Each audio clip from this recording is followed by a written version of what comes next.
खबर है अल-फलाह यूनिवर्सिटी पर ये जानकारी मिल रही है, जहां यूनिवर्सिटी के दफ्तर का गेट बंद मिला है। सोसाइटी के गेट को बंद किया गया है। अभी का एक बड़ा अपडेट आपको दे दें, 274 जामिया नगर में ये दफ्तर है जिसे फिलहाल बंद कर दिया गया है। बताया जा रहा है कि साल 1955 में इसका रजिस्ट्रेशन हुआ था, लेकिन जब से ये यूनिवर्सिटी सवालों के घेरे में आई है उसके बाद से लगातार इस यूनिवर्सिटी पर शिकंजा कसा जा रहा है। अब दफ्तर का गेट भी बंद हो चुका है। तो अभी की बड़ी खबर आपको बता दें, सोसाइटी के गेट को बंद कर दिया गया है। अल-फलाह यूनिवर्सिटी से जुड़े लोग लगातार जांच एजेंसियों की रडार पर हैं, उनसे पूछताछ हो रही है। कई चौंकाने वाली जानकारियां सामने आ रही हैं। अलग अलग दो तस्वीरें इस वक्त आपकी टेलीविजन स्क्रीन पर आप देख रहे हैं। सवालों के घेरे में इस वक्त ये अल-फलाह यूनिवर्सिटी है और इसीलिए कहा जा रहा है कि आतंक की कितनी बड़ी पाठशाला यहां पर चल रही थी और दहशत के सेंटर पर अब लगातार रेड हो रही है, तलाशी अभियान चलाया जा रहा है और उसी के बाद ये जो गेट है उसे बंद कर दिया गया है। तो लगातार जांच पड़ताल आगे बढ़ती हुई सोसाइटी का गेट बंद किया गया है और वहां पर कुछ लोगों से पूछताछ होने की भी जानकारी सामने आ रही है। आतंक की ये पाठशाला आप कह सकते हैं, वैसे तो पढ़ाई लिखाई के लिए होती है यूनिवर्सिटी, लेकिन यहां से जो टेरर नेटवर्क जुड़ा है उसके बाद कई गंभीर सवाल खड़े हुए हैं। और अब आपको ये भी बता दें कि इस वक्त चूंकि वहां पर परीक्षाएं भी चल रही थी, लेकिन कितना बड़ा अड्डा यहीं से आतंक का चलाया जा रहा था, इसी से जुड़ी हुई एक रिपोर्ट आपको दिखाते हैं।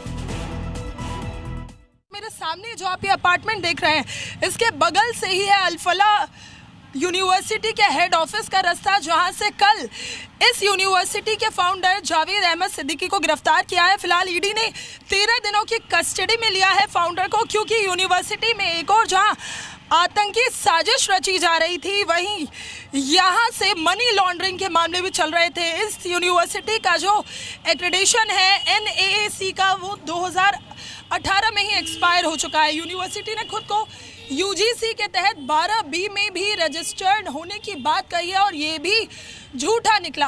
एक ही ईमेल आईडी, एक ही कॉलिंग नंबर जो हर जगह इस्तेमाल हो रहा था। पेरेंट्स के साथ धोखाधड़ी तो हो ही रही थी और सबसे बड़ी बात, इसी यूनिवर्सिटी में देश को दहलाने की साजिश भी रची जा रही थी। फिलहाल आप ये गेट देखिए, ये गेट यहाँ पर पूरी तरह से बंद कर दिया गया है, क्योंकि इस हेड ऑफिस के बगल में ही अपार्टमेंट भी है जहाँ स्थानीय लोग रहते हैं। अगर जो लोग यहाँ रह रहे हैं सिर्फ उनकी पहचान करके अंदर भेजा जा रहा है। ऑफिस को अभी बंद कर दिया गया है। जावेद अहमद सिद्दीकी के साथ लैपटॉप और मोबाइल जो है वो भी जब्त किए गए हैं। और देखिए, अब बताया जा रहा है कि जो गेट है वो बंद कर दिया गया है, लेकिन आइए अब आपको समझाते हैं कि यूनिवर्सिटी के दिल्ली स्थित दफ्तर आखिर सवालों के घेरे में क्यों आ गया है। इससे जुड़ी हुई कुछ और डिटेल इस वक्त आपके सामने रख रहे हैं। आतंक के सेंटर पर आखिर ताला लगाया गया है, क्या कुछ कारण है, खुलासा आपके सामने रख रहे हैं। यूनिवर्सिटी के चेयरमैन का नाम इसमें सामने आया तो मालूम हुआ कि उस चेयरमैन पर आपराधिक केस पहले से दर्ज है। यहीं पर जांच पड़ताल खत्म नहीं हुई। जावेद अहमद सिद्दीकी ईडी की गिरफ्त में अब बताया जा रहा है। इसके अलावा आपको यह भी बता दें, करीब 3 साल इससे पहले तिहाड़ जेल में वो रहा है। अल-फलाह का ट्रस्टी और संस्थापक ही रहा है, यानी कि ये जो पूरी कुंडली है वो निकलकर सामने आ गई। अखिलेश, बिल्कुल, और इसी खबर पर कुछ और अपडेट लेते हैं। हमारे साथ नीतू हमारी सहयोगी जुड़ी हुई हैं, ग्राउंड जीरो पर वो मौजूद हैं। नीतू, आज की जो जांच पड़ताल है वहां से और क्या जानकारी आपको मिल पा रही है, क्या अपडेट वहां से है आपके पास? देखिए अखिलेश, अल-फलाह यूनिवर्सिटी के हेड ऑफिस का रास्ता जो है यहीं से गुजरता है। सामने आप ये अपार्टमेंट देख रहे हैं। देखिए, यहाँ बाहर आप हमें जाने से रोक रहे हैं, लेकिन एक बार तस्वीरों में दिखाने दीजिए कि यही वो अल-फलाह यूनिवर्सिटी का हेड ऑफिस है। नरेंद्र, जरा तस्वीरों में दिखाइए, यहीं से पूरा जो मास्टर प्लान है वो बनाया जा रहा था। सामने ये यूनिवर्सिटी का हेड ऑफिस आप देख रहे हैं और इस तरफ अपार्टमेंट है।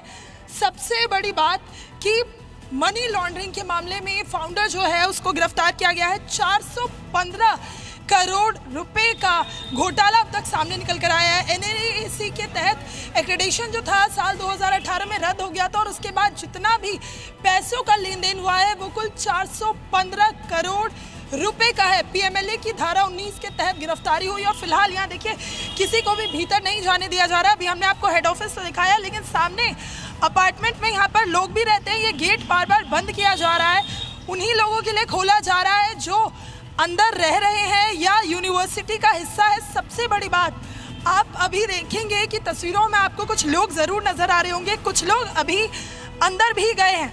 क्या करने गए हैं, जब हमने उनसे पूछा तो उन्होंने साफ बोलने से मना कर दिया है और कहा है कि 12 बजे यूनिवर्सिटी का ऑफिस खुलता है, उसके बाद रोक रहे हैं आपको, लौटेंगे आपके पास।